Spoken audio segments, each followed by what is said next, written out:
Welcome to conversations. मैं आपका host, आपका दोस्त मुख्तदर खान। और आज मैं आपको एक स्लाइड में, सिर्फ एक ही स्लाइड में ये बताना चाहता हूँ कि इंडिया शायद इंडो पैसिफिक जो स्ट्रैटेजी है डोनाल्ड ट्रंप की, जो उन्होंने 2017 में शुरू की थी, अमेरिका की जो स्ट्रैटेजी है चाइना को बेसिकली दबा के रखने के लिए, चाइना को कंटेन करने के लिए, चाइना की जो तेजी से इकोनॉमी बढ़ रही है और उसकी जो जियो पोलिटिकल इन्फ्लुएंस बढ़ रहा है, उसको पुश बैक करने के लिए जो इंडो पैसिफिक स्ट्रैटेजी जो बनाई है अमेरिका ने, क्वाड को लेकर, फिर उसके बाद फिर ऑकस भी है और उसके बाद स्क्वाड भी है।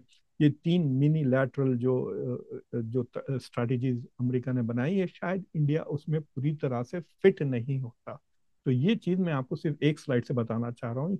और इस पे मेरी नज़र और इस पे मेरी सोच सिर्फ इसलिए गई है कि प्राइम मिनिस्टर मोदी कोलंबपुर नहीं गए, और मैं सोच रहा था कि इसका क्या नुकसान हो सकता है इंडिया के लिए। इट इज़ वेरी क्लियर कि वो डोनाल्ड ट्रंप से डर रहे हैं, और वो डर रहे हैं कि अगर वो डोनाल्ड ट्रंप के साथ एक ही कमरे में कैमरास के सामने आएंगे तो डोनाल्ड ट्रंप कह देंगे कि मैंने इनकी और पाकिस्तान की जंग रुकवा दी and he is not grateful to me. फिर इसके बाद मोदी क्या जवाब देंगे? तो इस वजह से I think Modi is avoiding Donald Trump. और फिर भारत में फिर वही बातें शुरू हो जाएंगी, Narendra surrender, Narendra surrender, Narendra surrender के नारे लग जाएंगे। So that is why he is basically afraid कि एटलीस्ट बिहार के इलेक्शन तक वो डोनाल्ड ट्रंप के साथ एक वक्त एक ही कमरे में कैमरास के सामने वो नजर नहीं आना चाहते। बट एनीवे, वो साइड में रख दें पॉलिटिक्स को। From A purely economic trade point of view से मैं ये कह रहा था कि क्या इंडो पैसिफिक में भारत पूरी तरह से फिट होता है जिस तरह से अमेरिका चाहता है या नहीं। तो पहले मैं आपको क्लियरली बताता हूँ कि पीछे 15-20 साल पहले जब तेजी से एशियन इकोनॉमीज बढ़ने लगी हैं, चाइना की, पहले Japan, Hong Kong, Singapore, south Korea, तो ये अर्ली एशियन टाइगर्स थे। 60s 70s 80s में ये तेजी से बढ़ने लगे। फिर 1991 सोवियत यूनियन के कोलैप्स के बाद से चाइना तेजी से बढ़ने लगा, और चाइना के साथ Indonesia, Malaysia, Thailand, Vietnam, Taiwan, ये सारे के सारे तेजी से इकोनॉमी बढ़ने लगी, और भारत भी। तो बेसिकली ये हुआ कि 2010-12 तक वेस्टर्न ममालिकों को इस बात का एहसास हो गया कि एशिया यूरोप से आगे निकल गया है, और जो इकोनॉमिक डायनामिज्म है, जो तेजी से जो वाइब्रेंसी है, वो एशिया में है, अब यूरोप में नहीं है। यूरोप में 1% 1.5% से ग्रोथ होती है, रिसेशन आता है, बहुत मसाइल हैं वहाँ पर। बहुत सारे उनके कंट्रीज के डेट टू जीडीपी रेशियो बहुत ज़्यादा बढ़ गया, बहुत कर्जे में आ गए हैं वेस्टर्न ममालिक, लेकिन एक्शन एशिया में है। तो उसके बाद ओबामा ने पिवट टू एशिया किया। यानी वो कह रहे थे कि भाई हम अभी तक तो वेस्ट की तरफ देख रहे थे, अक्रॉस द अटलांटिक, यूरोप की तरफ, अब हम एशिया की तरफ देखेंगे, अक्रॉस द पैसिफिक।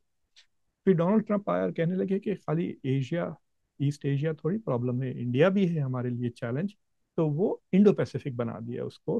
तो बेसिकली पूरा का पूरा इंडियन ओशन और पैसिफिक ओशन अमेरिका की अब मेन फोकस था। तो इस इंडो पैसिफिक स्ट्रैटेजी का सिर्फ दो मकसद है। एक, कि Asia is the more important global economic engine कह सकते हैं, ग्लोबल इकोनॉमी को जो चलाता है वो एशिया है, इसलिए America is now focused on Asia. और नंबर टू, चाइना तेजी से अमेरिका को जियो पोलिटिकली और मिलिटरीली और इकोनॉमिकली चैलेंज कर रहा है, तो उसको पुश बैक करने के लिए अमेरिका अब इंडिया के साथ मिलकर और दूसरे जापान के साथ, ऑस्ट्रेलिया के साथ मिलकर चाइना को एक डब्बे में डालने की कोशिश कर रहा है, ट्राइंग टू कंटेन चाइना। तो अमेरिका के तीन अब इंस्ट्रूमेंट्स बन गए हैं। क्वाड, जिसमें भारत, जापान, ऑस्ट्रेलिया है अमेरिका के साथ। फिर स्क्वाड, जिसमें फिलीपींस, जापान, ऑस्ट्रेलिया है अमेरिका के साथ, और ये तीनों मुल्क अमेरिका के साथ मिलिट्री अलायंसेस है बाकायदा इनके साथ। और फिर ऑकस, जिसमें ऑस्ट्रेलिया और बरतानिया भी है। तो इस तरह से अमेरिका ने एक त्रिमूर्ति बना ली है तो चाइना को घेरने के लिए।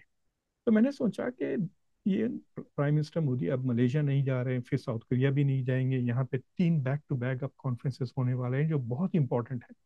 एक आसियान की समिट, जिसके 10 इंपॉर्टेंट आसियान के मुल्क हैं।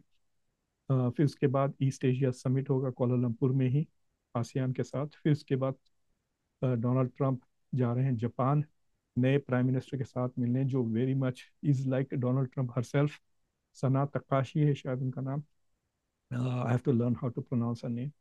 और फिर वो साउथ कोरिया जा रहे हैं, जहाँ सोल में उनकी मुलाकात वहाँ पर शी जिनपिंग के साथ होगी at APEC, Asia Pacific Economic Cooperation. ये दीज आर बिग जायंट, मतलब इकोनॉमिक, आप कह सकते हैं कॉन्ग्लोमरेट्स या इकोनॉमिक ग्रुपिंग्स।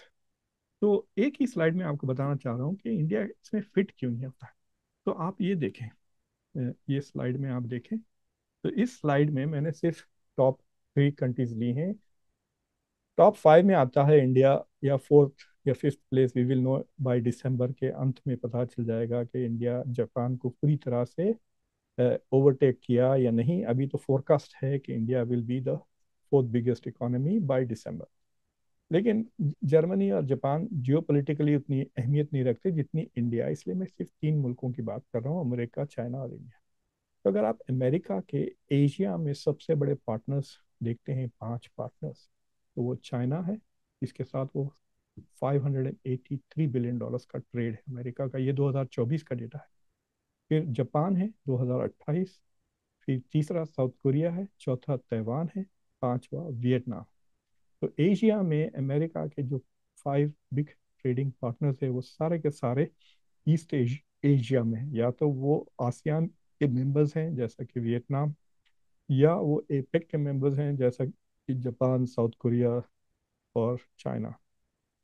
चाइना के लिए जो टॉप 5 ट्रेडिंग पार्टनर्स है तकरीबन आइडेंटिकल है, एक्सेप्ट कि क्योंकि अमेरिका एशिया में नहीं है, मलेशिया आ जाता है। वरना अगर आप टॉप 4 अगर देखते हैं, चाइना को छोड़कर, तो अमेरिका के Japan, south Korea, Taiwan, Vietnam. South Korea, Japan, Taiwan, Vietnam ये भी चाइना के टॉप ट्रेडिंग पार्टनर्स है। 5वीं जगह पे मलेशिया आता है, जहाँ पे ये सारे समिट्स हो रहे हैं कोलालमपुर में। लेकिन भारत के लिए अगर आप देखें, एशिया में जो सबसे बड़े 5 ट्रेडिंग पार्टनर्स हैं, India is out of sync. Number 1 तो चाइना ही है, ठीक है, एशिया में और सारी दुनिया में सबका या तो नंबर 1 या नंबर 2 ट्रेडिंग पार्टनर चाइना है। तकरीबन 120 मुल्क ऐसे हैं जिसका नंबर 1 ट्रेडिंग पार्टनर चाइना है। सिर्फ अमेरिका है जिसका नंबर 3 पोजीशन पे आती है चाइना, कनाडा और मेक्सिको के बाद। Mexico is number 1, Canada number 2, और चाइना नंबर 3 है अमेरिका के लिए। ये अभी रिसेंटली हुआ है ये, नहीं तो चंद अरसे तक China was also America number 1 trading partner. लेकिन इंडिया के लिए अगर आप देखें, नंबर 2 और नंबर 3 स्पॉट पर यूनाइटेड अरब एमिरेट्स और सऊदी अरेबिया है। इसके बाद सिंगापुर और इंडोनेशिया आता है। सिंगापुर और इंडोनेशिया किसी भी चाइना या यूएसए को देखे तो उनके साथ they are not that big trading partners. तो इंडिया इज लाइक अलग सड़क पे जा रही है इंडिया। अमेरिका और चाइना एक हाईवे पे जा रहे हैं, इंडिया दूसरे रास्ते से निकल रही है। इंडिया का रुख, इंडिया का किबला अभी भी वेस्ट की तरफ है। चाइना को छोड़ दें आप, तो इंडिया का नंबर 1 ट्रेडिंग पार्टनर चाइना के अलावा यूनाइटेड अरब एमिरेट्स है, जिसके साथ अब इंडिया 100 के ऊपर शायद हो जाएगा। ये लास्ट ईयर का डेटा है, सारा 2024 का है। और सऊदी अरेबिया, उसके बाद सिंगापुर और इंडोनेशिया। तो इंडिया इज नॉट, पूरी तरह से मुझे लगता है कि from A Jio economic perspective से देखा जाए तो इंडिया इंडो पैसिफिक में उस तरह से नहीं फिट होता जिस तरह से अमेरिका और चाइना एक दूसरे के खिलाफ जा रहे हैं।